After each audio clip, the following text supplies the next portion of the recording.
Si j'arrive à attraper cette balle, je vais enfin sortir de la pauvreté, putain. Un dernier mot, au cas où. Ne rate pas.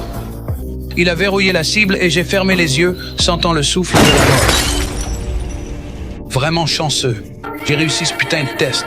Alors j'ai eu un œil de chat en bonbon avec 90% de douceur, d'une valeur de 12 000 $. Ensuite, j'ai reçu une mission. Je dois tout vendre en une journée ou je perds la vie. Pour changer mon destin, j'ai apporté le bonbon à mon oncle, en espérant qu'il m'aiderait à le vendre. Mais quand il a entendu que ce n'était qu'un œil de chat, son visage est devenu livide et il m'a catégoriquement refusé. Je suis rentré chez moi, abattu, quand soudain j'ai entendu frapper à la fenêtre. C'était ma tante qui avait eu une pensée égoïste. Tu es sûr que c'est vrai? Elle m'a emmené dans un bar.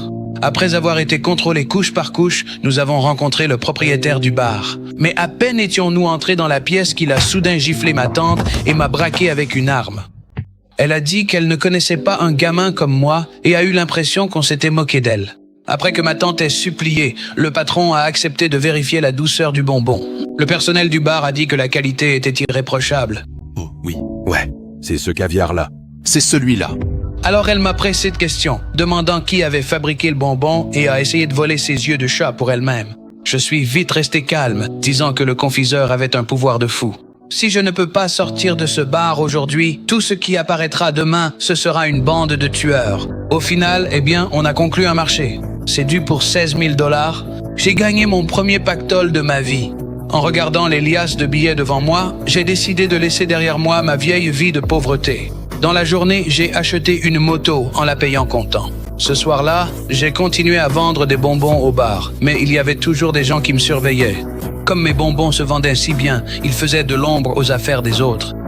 Alors que je montais sur ma moto, prêt à partir, un inconnu derrière moi m'a arrêté. Je n'avais pas envie de gaspiller mes mots avec lui. J'ai été mis à terre d'un coup de poing par le voyou qui a même essayé de me voler mon argent.